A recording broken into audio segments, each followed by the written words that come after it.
My world wasn't built of brick and mortar. It was built of moments.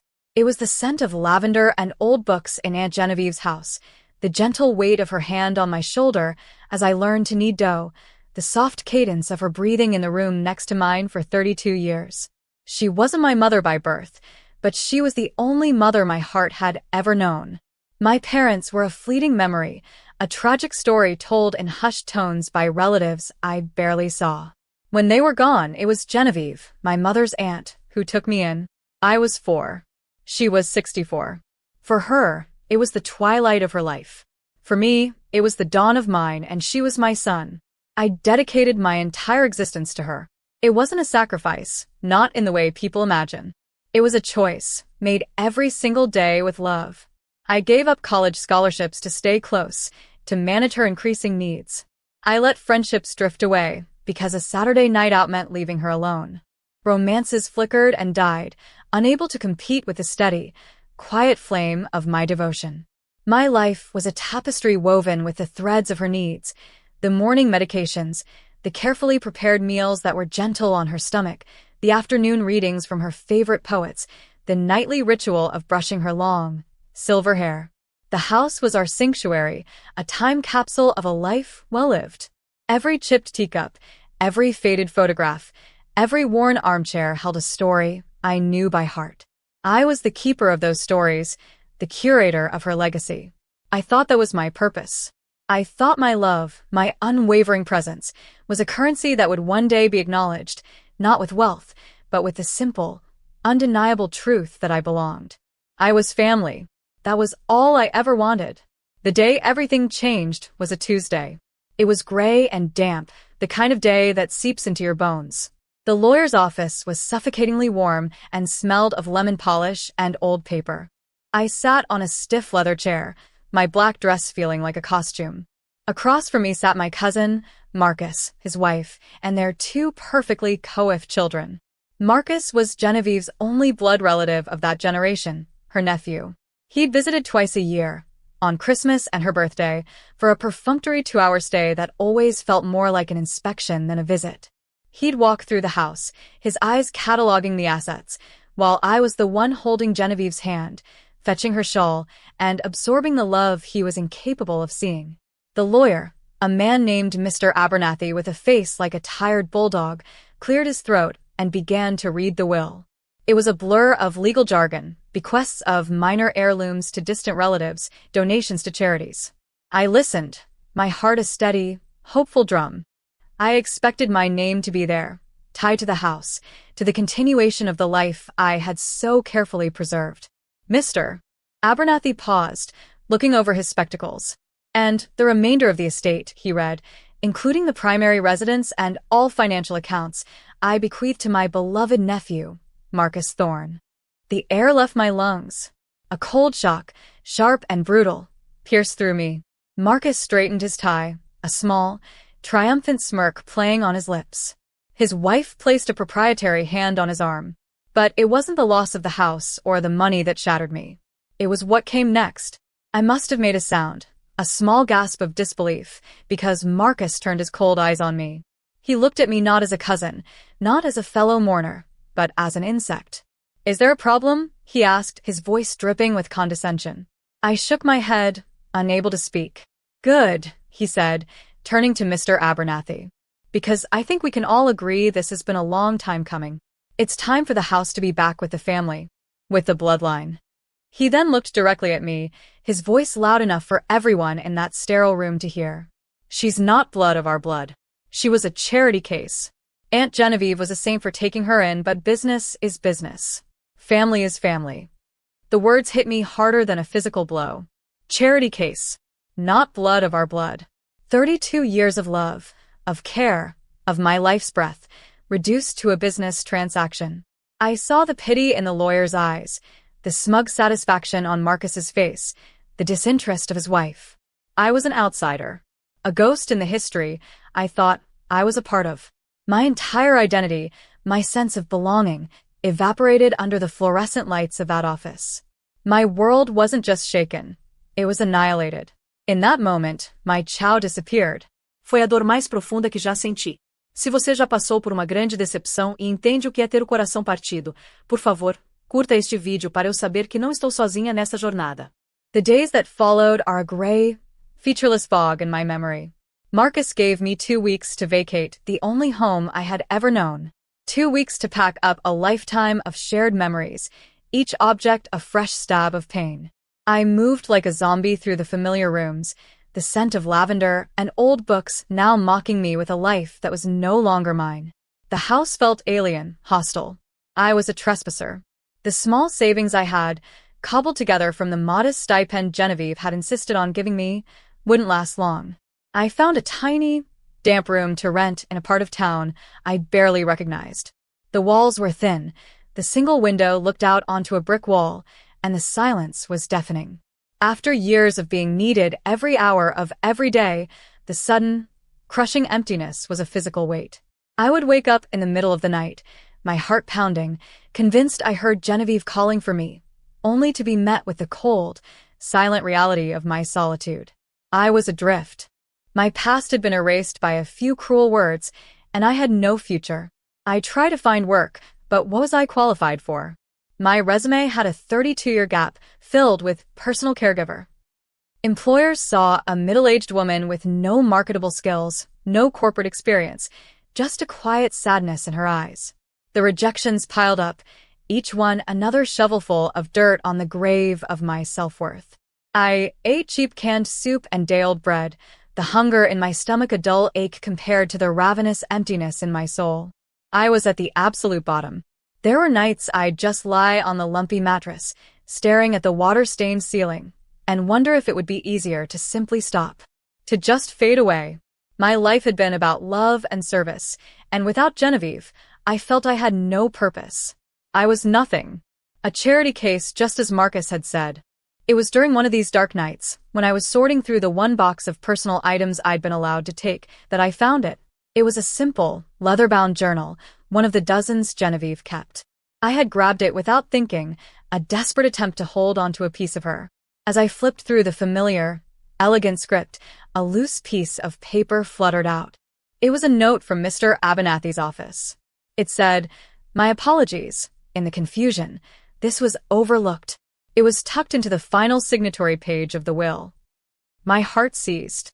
It was a single sheet of Genevieve's personal stationery, folded neatly.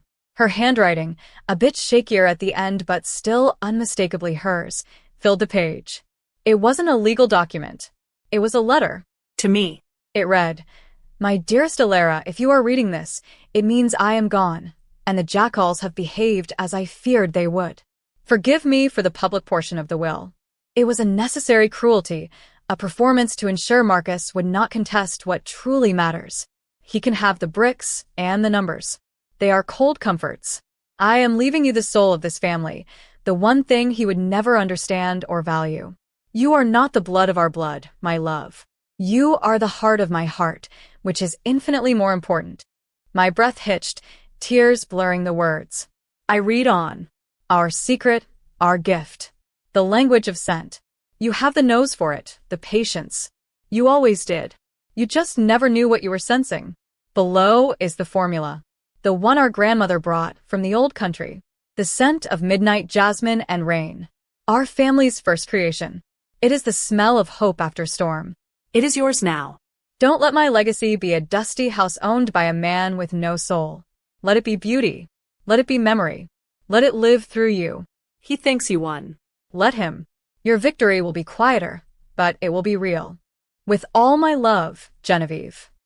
At the bottom of the page was a complex list of ingredients, measurements, and methods, a recipe of oils and distillates that looked like a foreign language. It wasn't a house. It wasn't money. It was a secret, a fragile, almost impossible spark of an idea. The art of perfumery.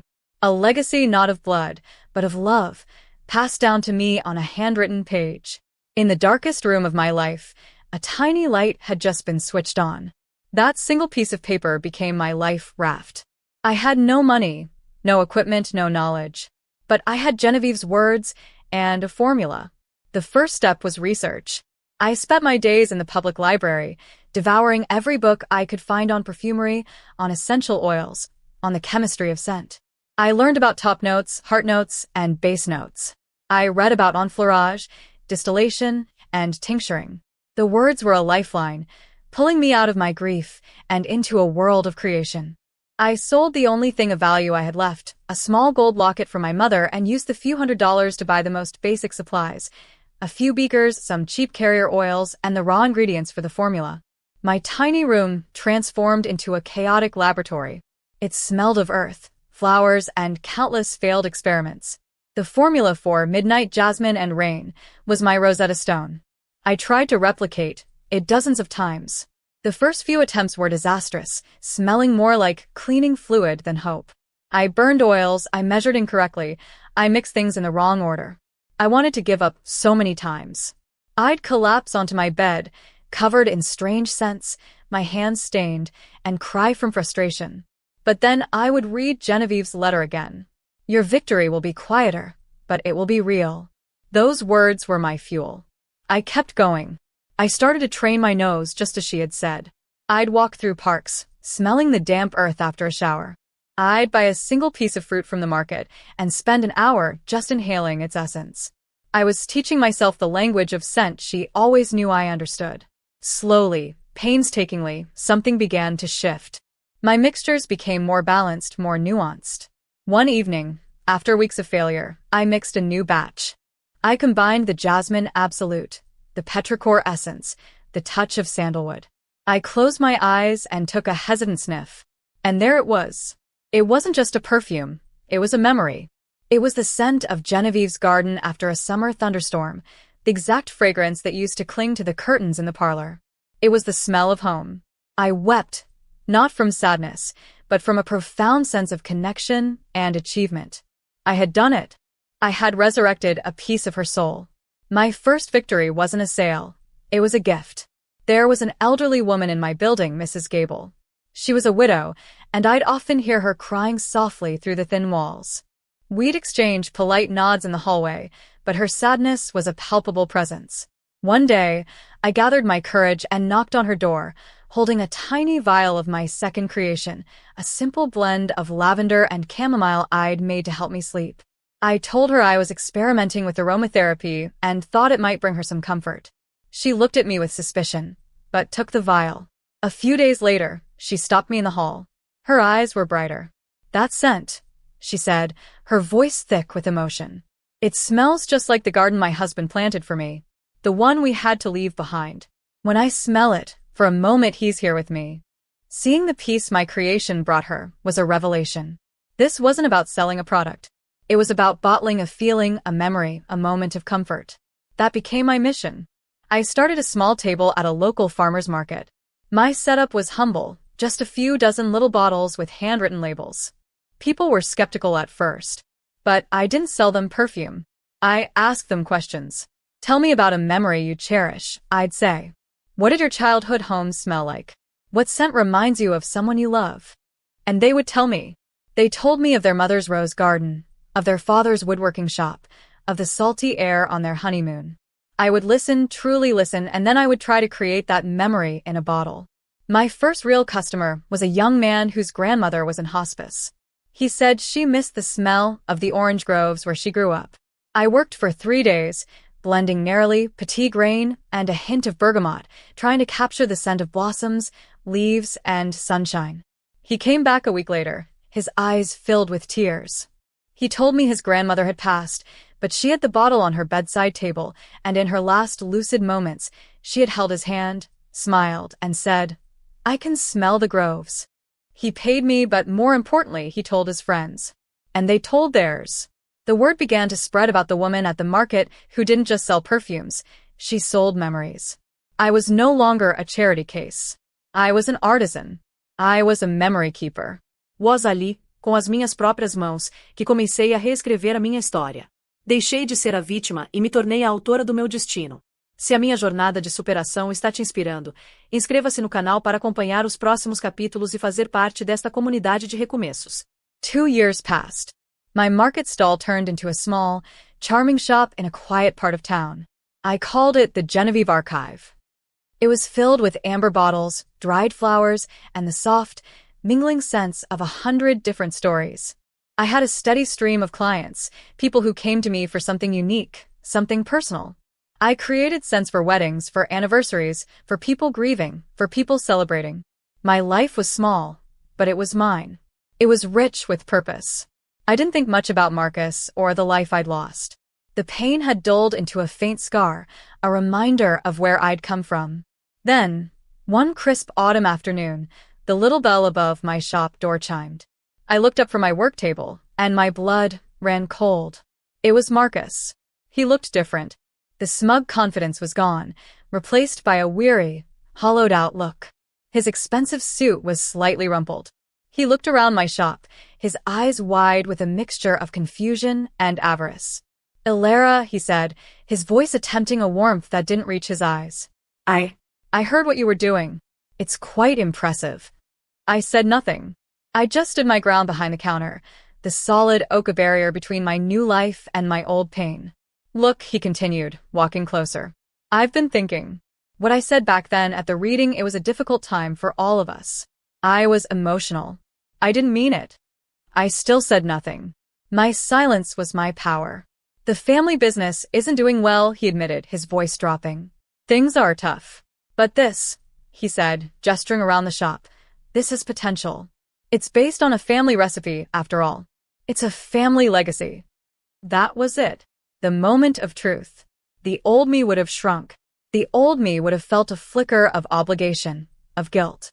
But the old me was gone, burned away in the fire of betrayal and forged anew in the crucible of hard work and self-discovery. I finally looked him directly in the eye. "It is not a family legacy, Marcus," I said, my voice quiet but as solid as stone. "It is Genevieve's legacy. And she gave it to me." He recoiled slightly. "But you're not family." Not really. "That formula, it belongs to the bloodline." I allowed myself a small, sad smile. "You are obsessed with blood, Marcus. But you never understood Genevieve. You never understood love. You saw her as a matriarch, a name on a family tree. I saw her as a person. I held her hand. I listened to her stories. I cared for her when she was frail and vulnerable. That is a bond stronger than any blood you can claim." He started to stammer, to talk about lawyers and ownership, but I held up a hand. "There's nothing to own, Marcus. The formula is in here," I said, tapping my temple. "And in here," I added, touching my heart. "It's in my hands, in my work, in the comfort I provide for people. You took the house. You took the money. You can have it. It's all you ever wanted. But you will not touch this. This is mine. My life is mine." He looked at me, truly looked at me, for the first time. He didn't see a charity case. He saw a woman who didn't need him, who didn't fear him, who had built a world without him. Defeated, he turned and left the shop, the little bell chiming his pathetic retreat. I didn't feel triumph, or anger, or even satisfaction. I felt peace. The final chain to my past had been broken. My life now is not what I ever imagined it would be. It's quieter. It's smaller. But it is infinitely more my own. I live in a small apartment above my shop. I wake up every morning to the scent of my own creations. My purpose is no longer tied to a single person, but to many. I help people connect with their most precious memories. I provide a moment of solace in a bottle. I am the keeper of 1,000 stories now. Genevieve's legacy didn't turn out to be a house or a bank account. It was the knowledge that my true value wasn't in my connection to a bloodline, but in my capacity to love, to learn, and to create. The greatest betrayal of my life became the catalyst for my truest existence. The wound that I thought would kill me was the very thing that forced me to grow roots in a new garden, one I planted myself. My hands, once used only to care for another, are now used to build a life of my own, a business of my own, a peace of my own. I am not defined by who I was or what was done to me. I am defined by the beauty I choose to create from the ashes.